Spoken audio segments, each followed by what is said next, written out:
Okay, so in the latest round of interviews with the Macedon members and past members, we have ex-club president Ian Guymer.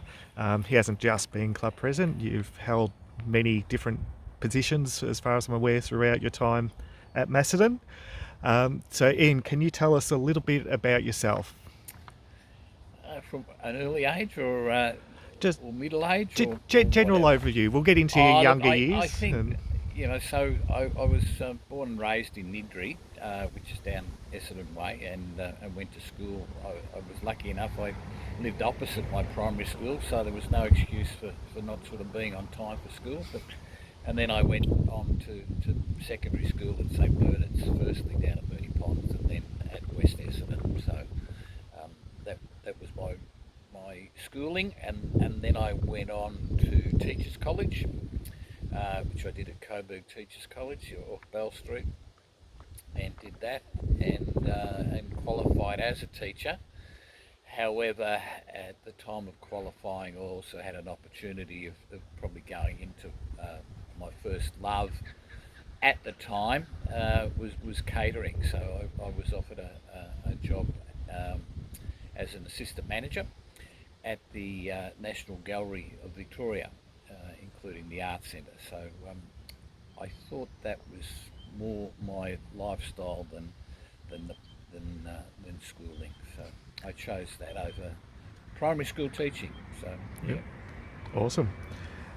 So how did you come to start playing bowls, and why did you decide to play for Macedon? So I think um, I'd been working in the city, and in there they have what they call the Melbourne Corporate Games, which were comprised of a number of sports, one of which was lawn bowls. So we had a guy in our company who was playing at the time, I think, for either Strathmore or Gladstone Park or one of those. And so he got together a team, so I volunteered for that, and so I got my first taste of bowls playing every Wednesday at the Flagstaff Gardens against other companies.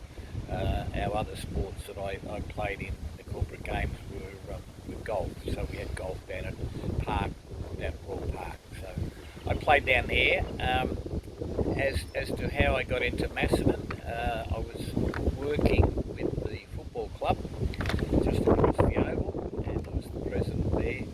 And they asked me what I was going to do over summer, and I said I was thinking about playing bowls, and they said, well, we were thinking about asking you to play bowls. So I that was some 28 years ago now, I think, and I started to take up in the lowest division, playing with rat bags like Eddie Tunn and Ross Main and Joey Pachower.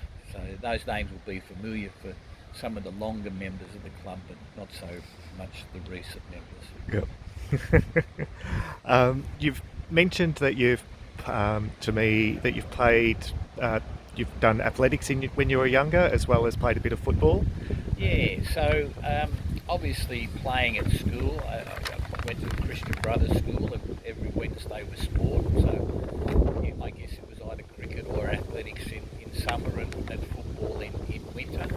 And that transpired then that I joined St Bernard's Old Collegians, and then we would participate over the summer period at Parkville, Royal Park, where there was a track there, and Melbourne University, we would also participate in there. So I did that probably till I was 18, and then took up playing football. So I had local footy at the church that I attended, and then that led to playing YCW football down at Mooney Ponds. So I played that until I was about under 18, and I only got out of it because it turned out it was ended up being a rough league, and police were being called to matches and games were being called off. So uh, it wasn't for me, that type of style of playing sport. So I got out, and I guess took up my catering career from the time I was probably 17, 18. So, yeah. Did you have any big achievements in either your athletics or your football? Look, one stage I was the under 15. I got an award from the the old collegians for sort of sports person of the year, or field and track. I was quite good at shot put, discus, pole vault, those sorts of activities in there. I wasn't the best runner, but I was probably the second best. But second best doesn't get you anywhere. Fair enough. um, you've been past president, as I mentioned earlier, as well as held other positions at the Macedon Club. What would you say was your biggest success for the club while holding one of those positions? Look, it's very difficult. I mean, I was secretary for probably 18 years. And I'll tell you how that came about. They were looking for a secretary, and Dave Clements, who was a life member and has since passed, but Dave come along and said, look, there's a job, we need someone to be the secretary of the club, and it's a really easy job, and you don't have to do much. And so he was able to convince me of that, to join the committee, and that I did. And yeah, I held that position for quite a few years. Look, I think when it comes to anything outstanding, results or otherwise, I think you gauge your performance by the number of premierships that you win, or the number of times you appeared in finals. So I was sort of pretty pleased through my period, either as the secretary, and I had a couple of stints, minor stints as president. That your reward is ultimately a premiership, and I've been able to participate in 3 premierships, and obviously I had some personal success along the way as well. Yep. Um, most, like, excuse me, everyone at the club knows your wife Jill, and a recent life member. Yep. Um, at, how did you two come to meet? Well, Jill worked for the same catering company on a full-time basis, whereas I was only working on weekends. So it came to be that our paths crossed when she was cooking chips one day, and being sort of assistant to the manager at football grounds. So this particular day we were at the old South Melbourne footy ground, and I wandered up looking for some hot chips at about 11:30 in the morning, and she wanted to know who I was, and I wasn't going to tell her without me knowing who she was. And so she told me that she was the girl that gave me a job every week, and so I was a bit of a smarty and said, well, you don't give me a job, you tell my dad, and my dad tells me that we're working. But it was probably only maybe a month later, after the season, where they used to have night football, and Jill was working there, as was the need, I guess, for her to be familiar with all aspects of the business. They wanted her to learn all aspects of the business, and I was there. It was a night grand final. Unfortunately, Jill fell ill, and the girl that was assisting me went to replace Jill, and Jill had to sit on a stool inside my food stall and help me sell hot dogs for the night of the grand final. So we sort of became friends after that, although probably at the time there was some sideways looks from people, because Jill's 5 years older than I was. So at the time I was probably only 17 and she was 22, so there was an older woman. And we sort of kept in contact only through work and that, and she put me up for some jobs at Olympic Park that I worked at, greyhounds on Monday nights and soccer on the weekends and things like that. So gradually, we sort of become a little bit closer, and around about when I was 21, just after I was 21, we started sort of seeing each other seriously, and by 22 I was married. Yep. By 23 was a dad. Yep. How long have you been married now? So 48 years. We just celebrated a couple of weeks ago, so 48 years. Was it you that told me that it was actually Jill that pursued you for the engagement? Or Well, no, I'd say that was probably Jill. So when I was at Teachers College, Jill rang me up, and she said it's a leap year, so that gives me the onus to ask you, do you want to marry me? So I said, we'll talk about it tonight. So we talked about it tonight, and that night, and and I think we were engaged for about a year. And the most daunting thing, I suppose, for anybody at maybe that age of 21, 22, is the tradition of asking potentially your father-in-law for his daughter's hand in marriage. So Jill's dad, Alan, was a regular up at the Skyways, the International Hotel, and I went up there but didn't have enough courage to ask him at the pub, so I had to come home and ask him, and he knew there was something suspicious in the mere fact that I was at the pub, but I couldn't pluck up the courage to ask him until I got back to Jill's place where I was going to have dinner. So, yeah. Fair enough. Story in itself. And he said yes straight away, or Yeah, well, Jill had been living at home, so it was probably unusual for someone who was. So I was 21, Jill was 26. So it was probably strange at that time that you still had a 26-year-old living at home. Yep. Yeah, so I'm sure he couldn't wait to get rid of it. Fair enough.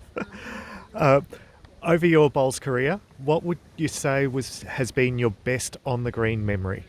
Yeah, look, well, it's 28 years, so there's You can name a few if you there's want. a few. All right, so I think the most pleasing thing is when we won Division 2 and got into Division 1.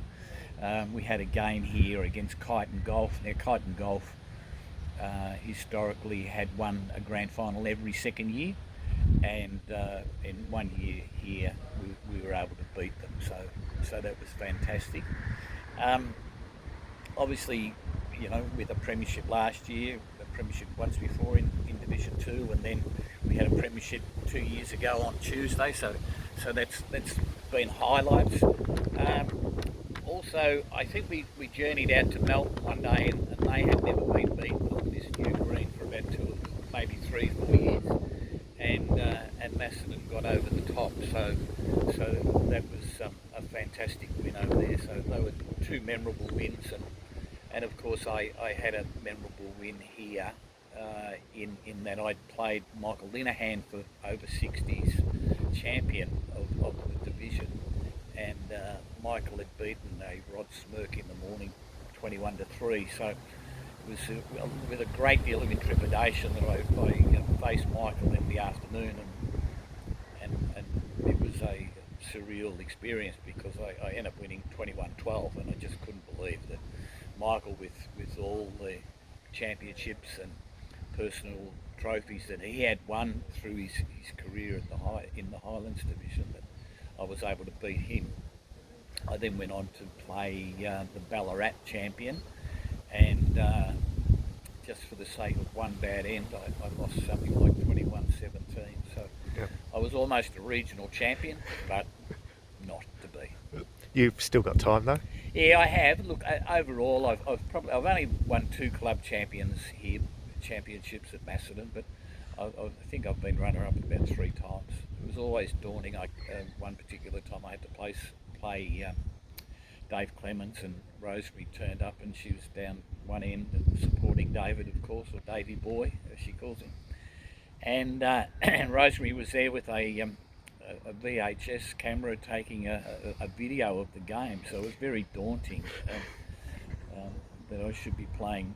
And I think Dave won club champion about 7 times, so whilst he didn't beat me that day, I beat him down the track a little bit further, and that was sort of the it and a bit that you could beat Dave Clements, but Dave was on his probably way down from his a stellar career that I got him a couple of times. Yep. By your own admission, you haven't travelled the world extensively. You've gone to a few places, Yeah. but from what you say, it's not to do any thrill seeking or whatnot. What places have you travelled to, and were they just holidays or?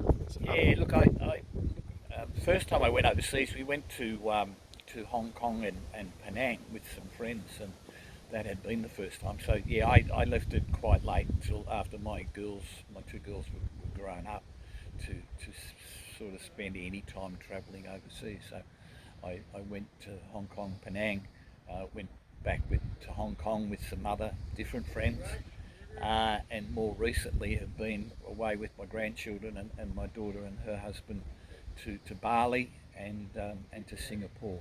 So yeah, and Jill and I have been to Phuket. So Yep. yeah, so I haven't travelled extensively, and it's probably only through Asia. So Yep. Plans to go elsewhere? it's a little bit difficult now. Jules has got some health issues that are holding us back from doing that. We did. I've forgotten that we'd been on a cruise through the Mediterranean, which was just fantastic. Australia is so young when compared to travelling through Europe and the Mediterranean. Yep. Yeah. Uh, were you actively involved in getting Jill involved with bowls, or did someone from? Oh no, I think Jill, was probably tired of being a bowls widow, and whilst she was active in working behind the scenes with afternoon tea and things like that, you probably have to remember. Well, you're not able to remember, but I am that it was almost a closed shop in that kitchen area. So Mary Anderson was doing it when I got here, and Mary was famous for her frozen chook. So that was our raffle prize when Mary was in charge. And then when Mary retired, Rosemary come in, and then Jill come in to help her, and Jill was able to do that for a number of years, and got attracted to bowls, and played mostly Tuesday pennant, and I think they were premiers, I think maybe 2 or 3 years in a row. So it suited Jill for Tuesdays. I was working at the time, so yeah, she was encouraged by playing with Norm Hughes. Norm used to leave love hearts on the bowls if they got touches and things like that. So yeah, so Awesome. Um, what would you say has been your best off the green memory of bowls? off the green. Look, I suppose it always relates to your working life, and I was very lucky.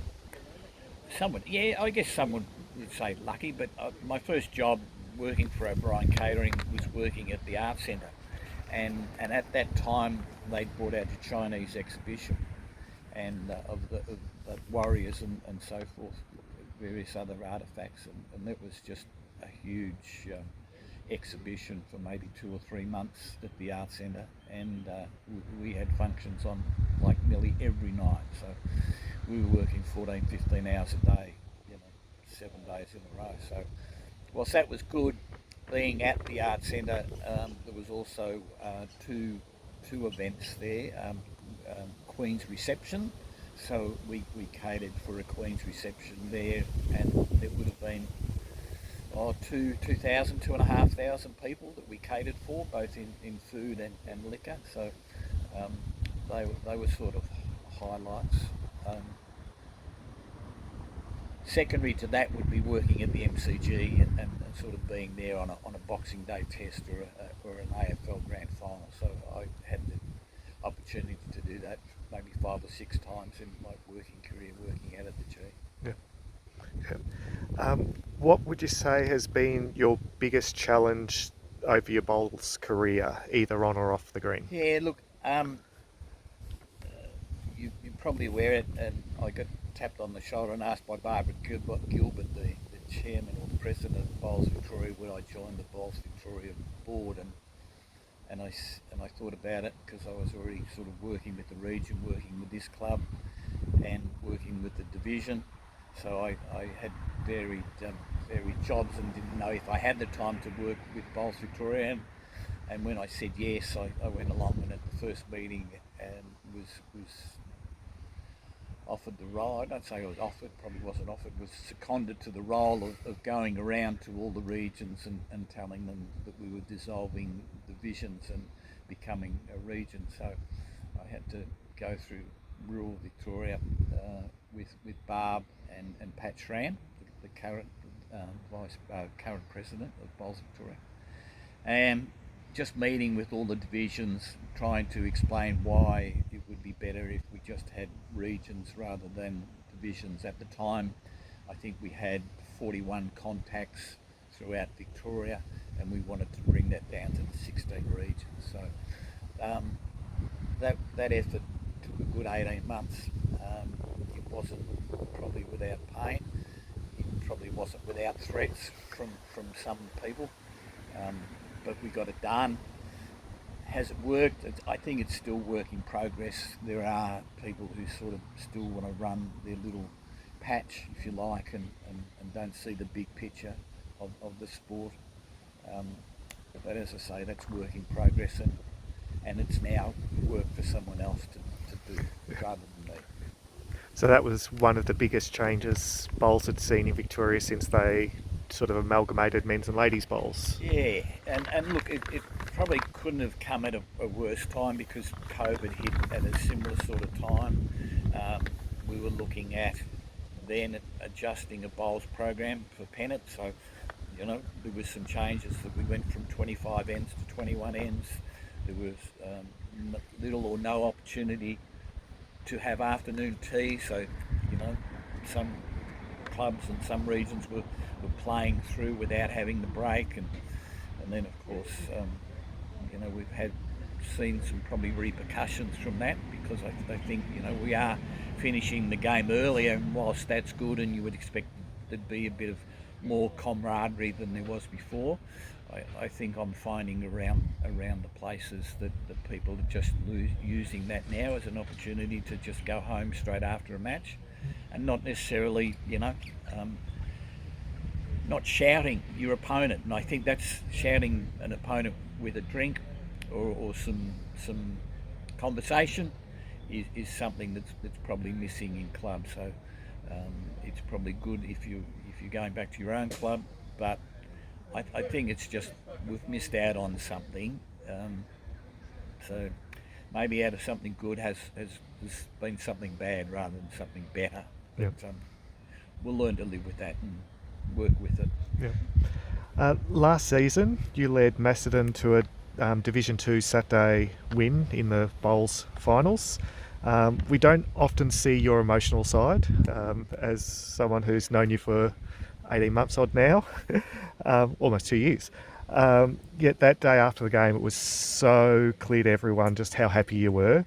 What was going through your head after that win, and how were you feeling? Yeah, I think as our current president might say, you're a lot happier winning than you are in losing. So whilst there are some people who say winning isn't everything, it really is.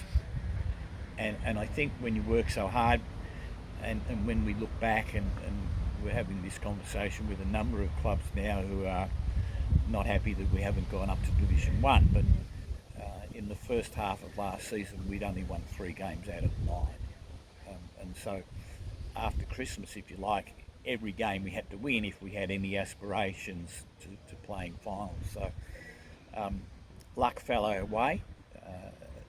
Second last round we were only 5th.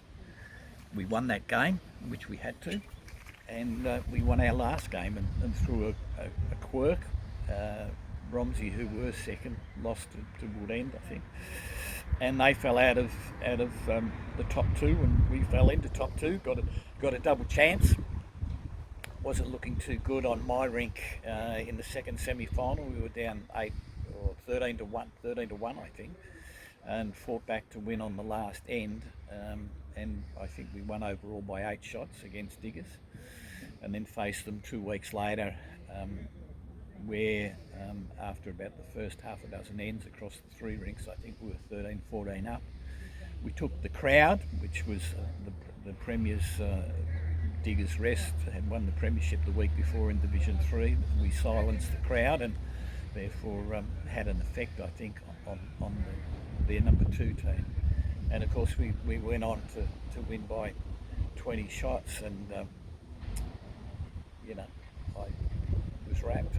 I mean, that's play bowls, and as I said, whilst winning isn't everything, I felt that it was, and we weren't probably the best team all year, but we clicked when it mattered, and we won, and so it was just natural to just be wrapped, and you wrap for all the people that you play with, and because sometimes you can play bowls all your life, and I see it all the time. Some people have never played in the premiership.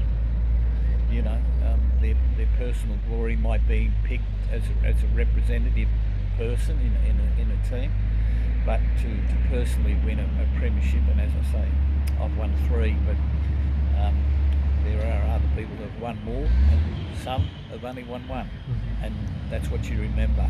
Um, the sport and how it brought you happiness and success. Yep.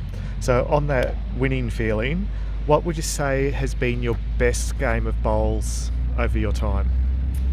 My best game of bowls. Well, I thought last year's premiership. I did mention the game against Jock. I was pretty happy. I also had a fantastic win, which would probably rank in my top three or four, and that would be playing in pairs. So years ago, there was a title up for grabs, and that was pairs champion of the division. And I partnered with Norm Hughes, who I won, I don't know, probably maybe four or five club pairs championships. And we had to go on and represent Macedon, and we played against a Kyneton team, Scotty Patterson and Norm Cook, which we weren't real confident about, but we won. So we went to the next round, and Dave Clements, who I've spoken of, Dave rang me up on the Saturday night, and he said, "Oh, some good news for you." I go, "What's that, Dave?" He goes, "Oh, the other team that you were playing, a team from Wood End, they've pulled out." He said, "Matty Bacon's got this restaurant he's opened in Gisborne, the Three Little Pigs, and they're opening Sunday morning for breakfast, and so he's pulled the pin." So I didn't quite, I believe David. I wasn't too sure, so I wasn't going to take a risk of not sort of fronting for that game. So Norm and I got there early. Sure enough, they had pulled out, and then we had to. So that put us into the grand final. So we played Steve, just forget his name, Spud, and the young fella Daniel Lonsdale, and they had won everything. They had won Champ of Champs singles. They had won pairs. They'd won premierships. They were, if there was betting, they were 10-1 on. Norm and I were 100-1 on. Second last end was still in the game, and Norm was the skip, and he picked up with his bowl. He picked up the jack, took it back. We had 5 or 6 bowls at the back. Spud Taylor. Spud came down and said, "Oh, that's the end of the game," given that we'd picked up 6 shots and were leading by 6 shots. We then played out the last end, which he killed at one stage. We replayed that end, and we won. And and my fond memory of that after the game, Norm had gone home. I was still having a drink and feeling pretty good about myself. And I said, "Well, I'm off now, boys," and I was putting my beer can in the bin just around the back, and I heard Daniel Lonsdale say inside, "Those bastards, we were better than them." I said, "Hey, I'm still here. I can hear you." So I was quite rapt that we then had to go on and represent the division against Ballarat and Maryborough Highlands teams. Awesome. uh, I'm well aware you've worked for Spotless Catering for decades, over half your life, I would imagine. Well, probably just on now. I worked there for about 35 years before they said we're going to make you redundant. So at 59, I wasn't too sure what I was going to do, and my boss at the time wasn't a real favourite, given that I'd been loyal to the company for that long. But we were to be taken over by another company, and he wanted to show how good he was as an operator and cut costs. So he cut me, and I was the vehicle fleet manager at the time, and so he appointed a vehicle fleet company to manage our vehicle fleet, which I thought was ridiculous. That's like letting the lunatics run the asylum. But anyway, that was it. And the day that I was made redundant, I got an email from a hire company saying that they had a client looking for a vehicle fleet manager, would I be interested? So within a week, I had another job. I didn't let my boss know till about 2 days before I left the company. Wasn't going to let him gloat that he'd done a favour for me. But I then worked for Metro Trains for 3 years, and then they made me redundant. And the company that I had brought in, the vehicle lease company, they took over my role there. So I wasn't too smart, I suppose. But anyway, that's how that fell. And then later on, the guy who employed me at Metro Trains, he asked me, "Gee, I come and work with him at V-Line." So I worked V-Line. It was going to be 3 months. It ended up being 18 months. So I retired again after about 18 months, and then took up another job. So I was sort of retired 3 or 4 times, but sort of still had a desire to work. So my last job was an operations manager for a company called Drill Cut over in Broadmeadows. It supplies to the building industry. When COVID hit, they thought that the bottom would fall out of the building industry, but as time shows, the building industry was about the only one that stayed open. So so that was. So I then sort of didn't have a lot of interest after that to go back. By then I was 68 and sort of was enjoying playing Tuesday bowls. And Have you been doing some consultation? Oh yeah, well, yeah.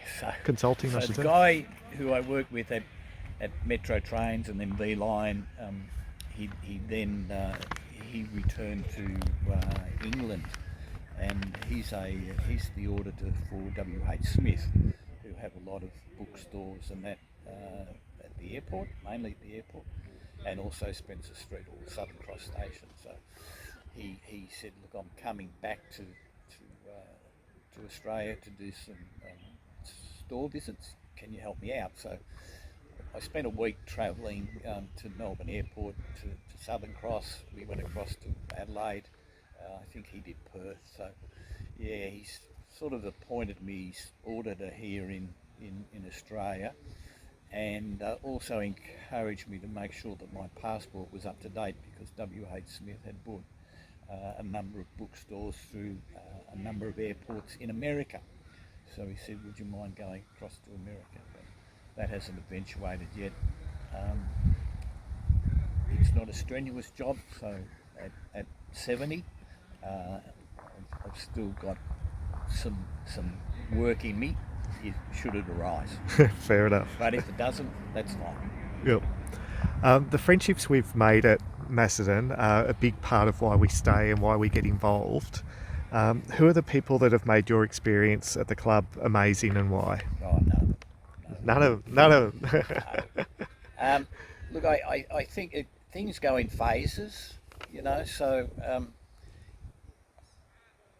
it's not like a marriage where you have to, if you like, work with and be with someone for 12 months of the year.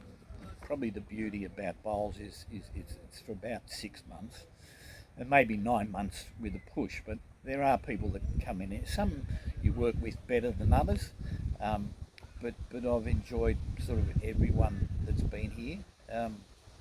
I don't think there's hasn't been too many people with big egos that we've said, "Oh, well, you're better off somewhere else." We've got probably some very loyal people here, and through the time, the longest ones probably besides me are now Graham and Gail Hobbs, and Brian Smith's been here for a while. But generally everyone else has sort of been relatively new. So there's sort of been a changeover through your life. I spoke previously of the guys that were around when I arrived.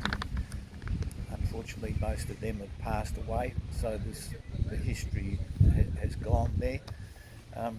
But we're making our own history now, and we're at a club that's doing particularly well.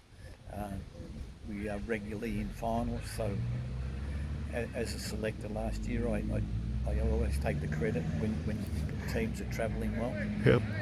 But but it's good that such a small club, and we've sort of grown no bigger than 35 members, but we, as I often say, we really do bat above our weight, and our performances and results over the last 5 or 10 years are really amazing when you look at other bigger clubs like Gisborne or Kyneton. So um, we're very successful, but it's because we're a tight knit bunch.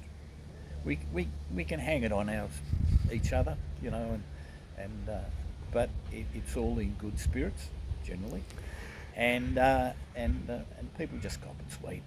That's just part of being bowls and part of being mates. Yep. You've mentioned that you've got two daughters. Yeah. So you don't have sons. No, I don't have anything No. to carry on The Guymer name, line. but that one of them I know you've followed in your footsteps and got into catering and went along that way. I honestly don't know the other one. What's something interesting that you remember about both of them? Something interesting. Well, in actual fact, I tell the story that quite often you don't find the truth about your girls, or probably sons, until maybe they have their 21st, and then something is let out of the bag by one of their good friends.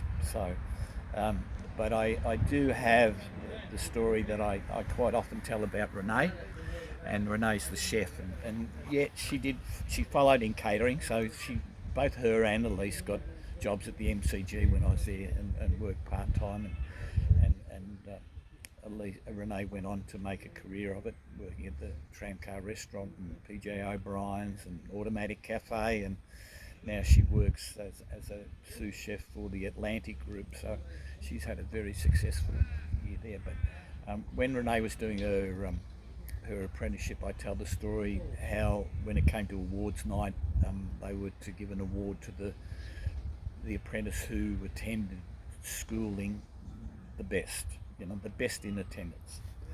So I was very confident that Renee was going to win because Dad used to drive her into to Sofitel every Tuesday morning. So Dad took her to the front door every Tuesday morning. So I was very confident. So when they made the announcement and it wasn't Renee, I couldn't get over it. Little, well, probably I knew that every hotel has a front door and a back door. So Renee would go in the front door and go out the back door and go off with her friends occasionally. So that was disappointing. Funny but disappointing that I was sure she was going to win that award.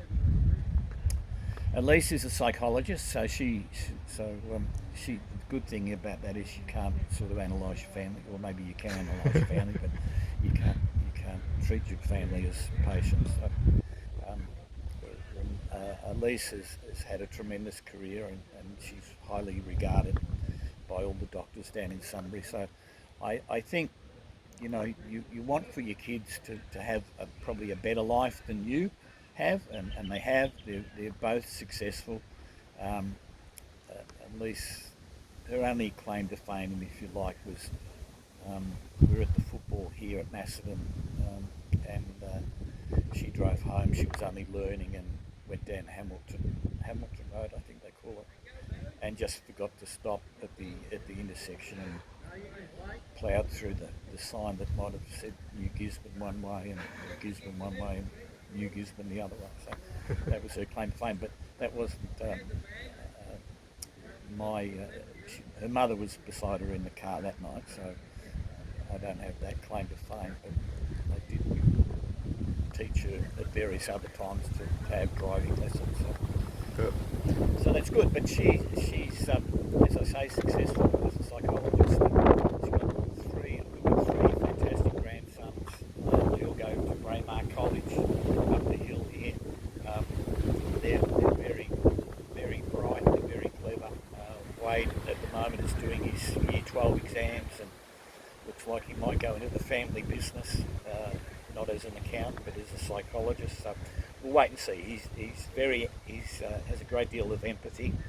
There's even talks of him joining ASIO. So in international relations. He's very keen on his history. So yeah, it's pleasing that to see kids grow up to be successful, and then their offspring to be successful, and they're great kids, and but they've got great parents too.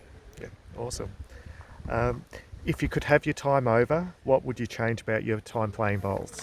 I don't think I'd change anything. It's typically, and I've had a role where I present super veterans badges to people who are over 80, and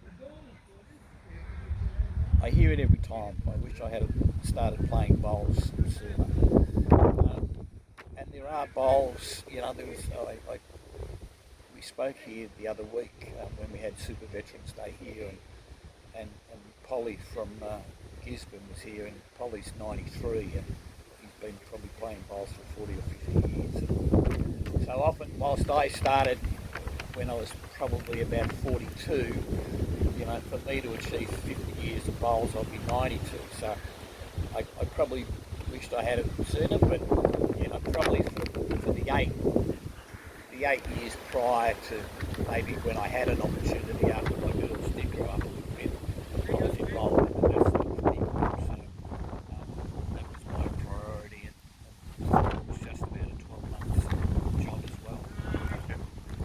Okie dokies, we've come to the question that I finish with everyone. That's for those watching who haven't played bowls or they've just started playing bowls, why bowls?